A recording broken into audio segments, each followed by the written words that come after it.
A husband vanishes from a $1 million home in Utah. His wife tells police he just needed some space. But 6 days before she ever picked up the phone to report him missing, she had already shown up at another man's house after midnight to calmly describe exactly how she killed him, where she put his body, and how she scrubbed the blood out of their bedroom. That conversation was recorded, and what's on that recording is one of the coldest things you will ever hear a person say about someone they shared a life with.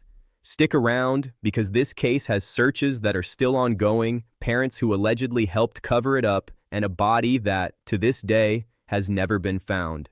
Hi everyone, welcome back to the channel. My name is Sophie, and today we're looking at the case of Jennifer Gladhill and her husband, Matthew Johnson, a story out of Cottonwood Heights, Utah, that on the surface looked like nothing more than a missing persons report.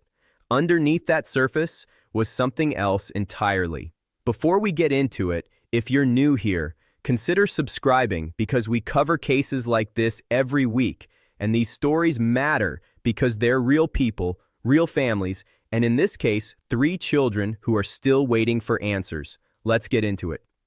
To everyone on the outside, the Johnson Gladhill household looked like the kind of family you'd want living next door.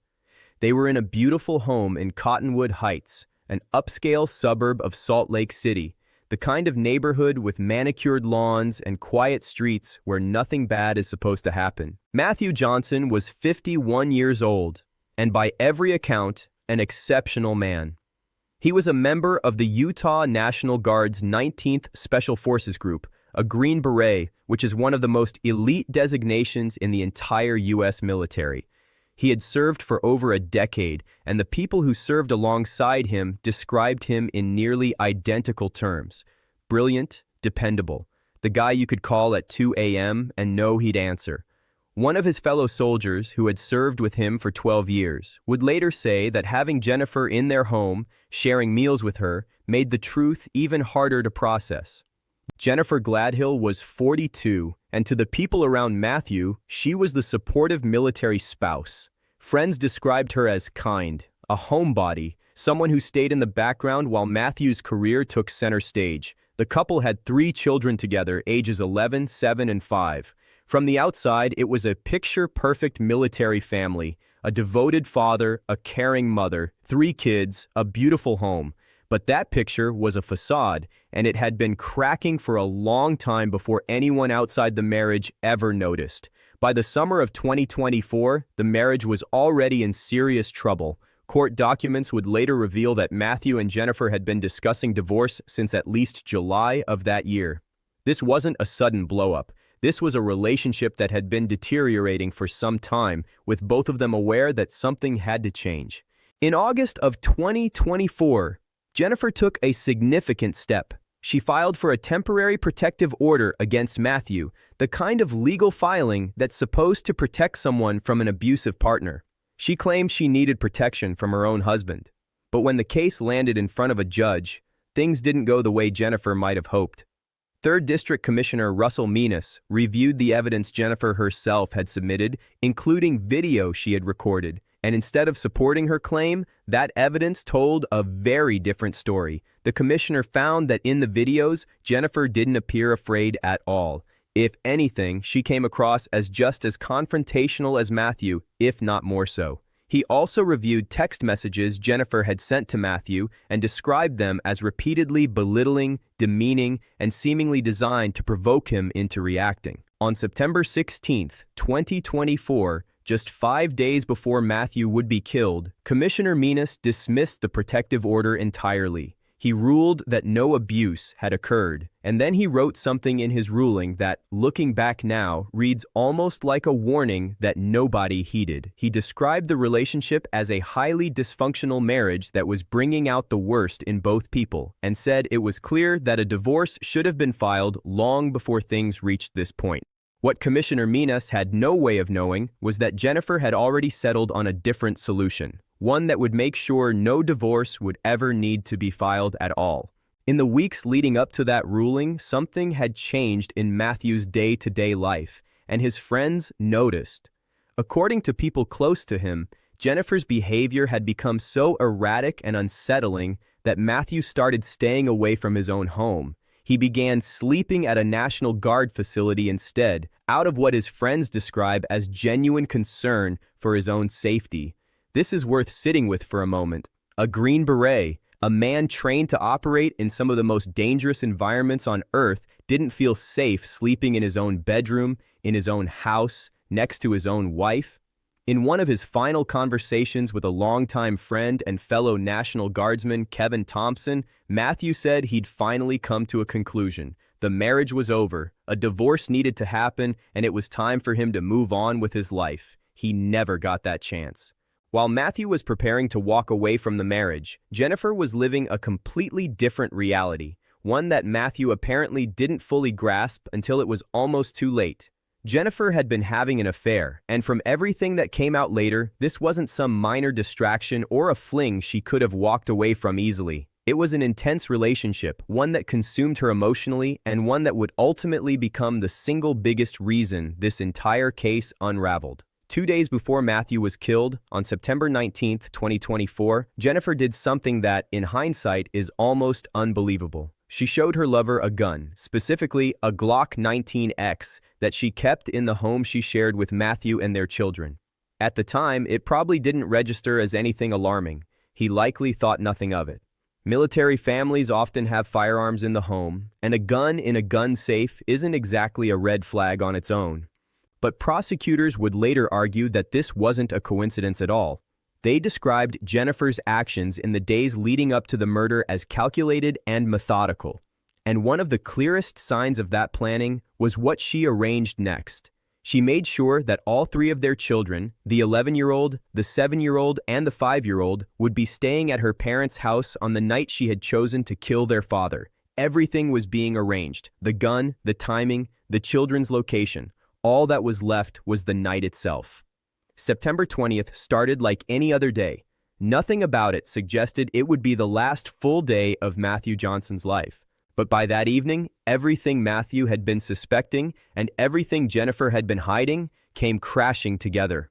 Matthew had discovered the truth about the affair. Neighbors and witnesses would later describe hearing a loud, heated argument coming from inside the house that night. According to the confession Jennifer would later give, Matthew confronted her directly, furious, because he now knew for certain that she had been sleeping with someone else. This wasn't a quiet conversation. This was months, maybe years, of resentment and dysfunction finally erupting all at once, in their own home, on what would become the final night of Matthew's life. In the early hours of September 21st, 2024, the argument was over. The house had gone quiet. Matthew was asleep in their master bedroom, completely unaware that the woman lying next to him had already decided his fate. Jennifer picked up Matthew's own 9mm handgun, and while he slept, defenseless, in his own bed, in his own home, she shot him in the head. What happened in the hours afterward is almost too methodical to comprehend. According to her own later confession, Jennifer didn't panic. She didn't call for help.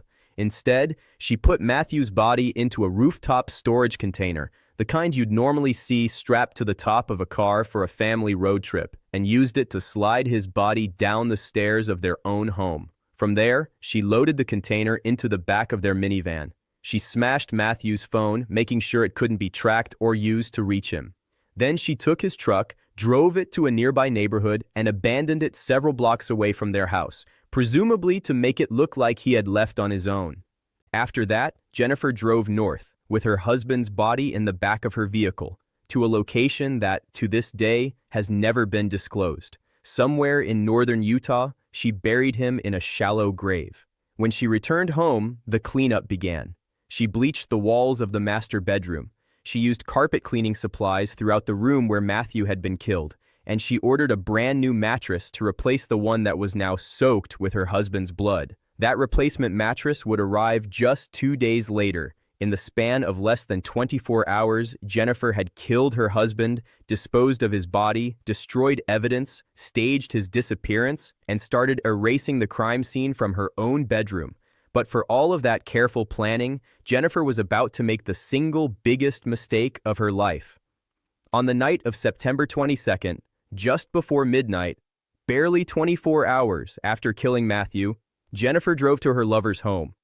and she told him everything. She described how she had killed Matthew. She described how she had disposed of his body. She described in detail how she had cleaned the crime scene. During this conversation, he noticed bruises on her body, and when he asked about them, Jennifer's explanation was almost offhand. She told him she'd gotten the bruises while burying her husband and cleaning up the evidence afterward. Think about that for a second. She wasn't confessing out of guilt or desperation. She was explaining bruises the way someone might explain a bruise from moving furniture. Her lover was horrified. This was a woman he thought he knew, and in the span of one conversation, she had just confessed calmly to murdering her husband. He was disturbed enough by what he'd heard that he made a decision that would ultimately bring this entire case crashing down. The next time Jennifer called him, he recorded it. On that recorded call, Jennifer's lover told her he was scared by what she had told him. Her response is, without question, one of the most chilling pieces of evidence in this entire case. She told him not to worry, essentially asking how he could even think she was capable of hurting anyone, a fly even. And then she said something about Matthew that revealed exactly how she had come to justify what she'd done. In her own words, he wasn't a person anymore. He wasn't Matt. She had completely dehumanized her own husband, the father of her 3 children, to the point where his murder didn't register to her as taking a life at all. And it didn't stop there. When her lover asked whether she'd be afraid if the situation were reversed, if someone had done to her what she'd done to Matthew, Jennifer reportedly said she wouldn't be afraid, not if she deserved it.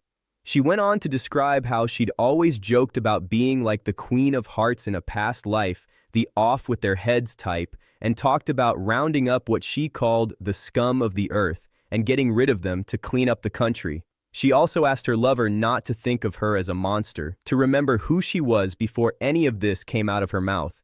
Here's the detail that makes this entire timeline so disturbing. This conversation happened before Matthew was ever reported missing. Jennifer was already speaking about her husband in the past tense, days before she picked up the phone to call police and ask for help finding him. 6 days after that confession, on September 28th, Jennifer finally called the police. She reported Matthew missing, telling officers that he had told her he'd be gone for about a week and asked her not to call him. But by this point, the wheels were already turning elsewhere.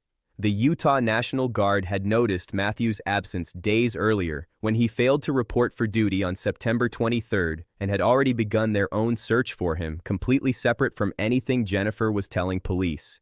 And unbeknownst to Jennifer, her lover hadn't just recorded that one phone call. He had been quietly collecting evidence, screenshots of text messages, recordings of conversations, a digital trail documenting everything Jennifer had told him.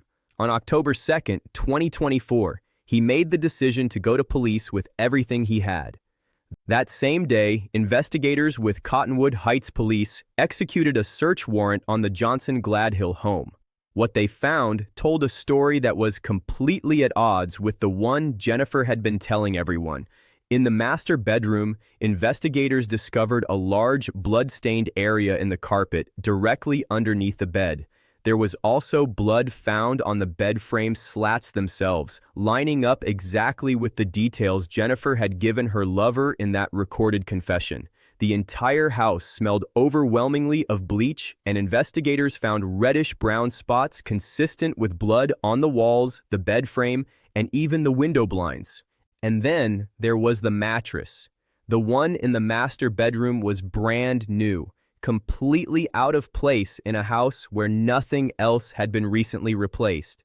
Phone records would later confirm that Jennifer had ordered that mattress on September 24th, just 3 days after the murder, and that it had been delivered 2 days after that. Investigators also pulled GPS data from Jennifer's phone. That data placed her at the exact location where Matthew's truck was later found, at around 6 a.m. on the morning after the murder.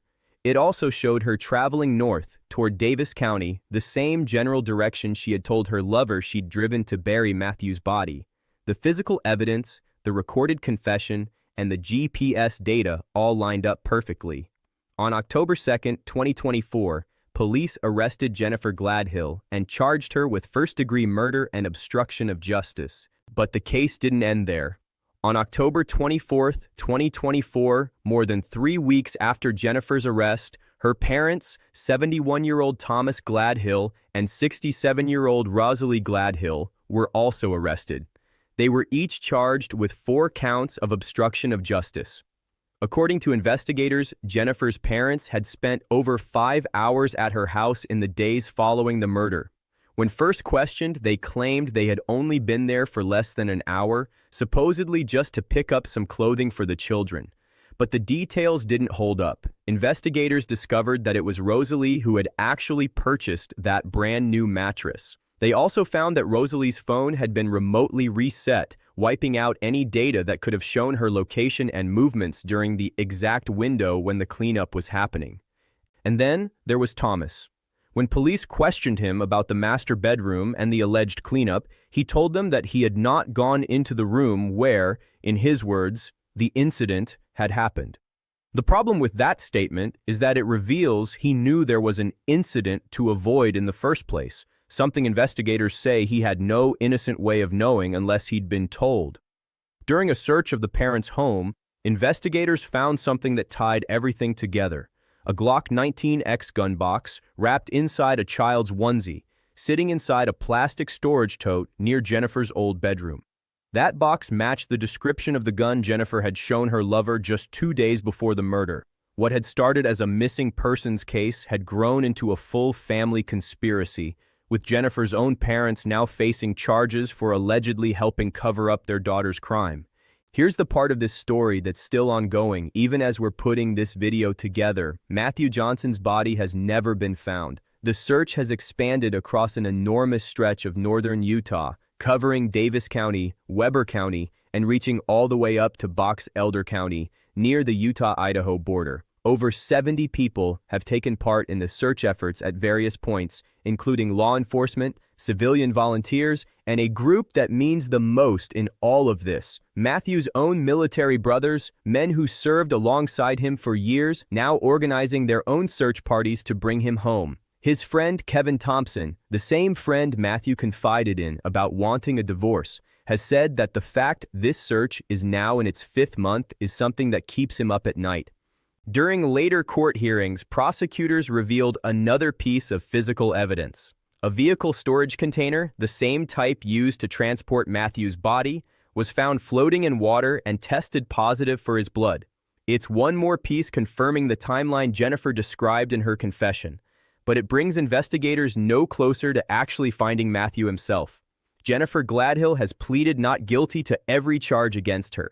In total, she's facing 1 count of first-degree murder, 5 counts of obstruction of justice, 1 count of possession of a controlled substance, 1 count of abuse or desecration of a human body, and 1 count of tampering with a witness. During her bail hearing, prosecutors painted a picture of a woman who was still a danger, both to the community and to the case against her. They revealed that Jennifer had told her lover she would rather shoot herself than go to jail, a statement that speaks volumes about both her state of mind and what she might be capable of if given the opportunity. The judge agreed with prosecutors, denied bail, and Jennifer remains in custody at the Salt Lake County Jail to this day. There's also a financial thread running through this entire case. Matthew had a $500,000 life insurance policy with Jennifer listed as the beneficiary. With Jennifer now facing murder charges and Matthew's body still missing, the insurance company has gone to court to determine who, if anyone, should receive that payout. Jennifer's trial is currently scheduled to begin on December 8, 2025, and is expected to last around 8 days. Of everyone affected by this case, it's impossible not to think about the 3 children at the center of it: an 11-year-old, a 7-year-old, and a 5-year-old who in the span of a few weeks lost both of their parents, one to murder, the other to a jail cell, awaiting trial for that murder. Matthew's family released a statement through their victim's representative expressing hope that Matthew will be found soon, or that Jennifer or someone else who knows will finally come forward with the location of his body so that he can be properly laid to rest. The theory prosecutors have laid out is straightforward, even if it's hard to wrap your head around. Jennifer Gladhill allegedly killed her husband because he had discovered her affair, and because she wanted to be free to pursue that relationship without the complications of a divorce, custody arrangements, or splitting finances. Rather than walk through the difficult but survivable process of ending a marriage, prosecutors say she chose to end a life instead. As we wait for Jennifer's trial in December, the questions in this case go far beyond guilt or innocence. How does a mother of 3 justify what happened that night? How do you dehumanize someone you shared a home, a bed, and 3 children with to the point where killing them doesn't even register as taking a life? We may never fully understand what was going through Jennifer Gladhill's mind. What we do know is that somewhere in northern Utah, a father, a husband, and a decorated soldier who served his country for over a decade is still lying in an unmarked grave waiting for the truth to finally bring him home. If this case affected you the way it affected us, let us know in the comments and let us know what case you'd like us to cover next. Thank you so much for watching, and we'll see you in the next one.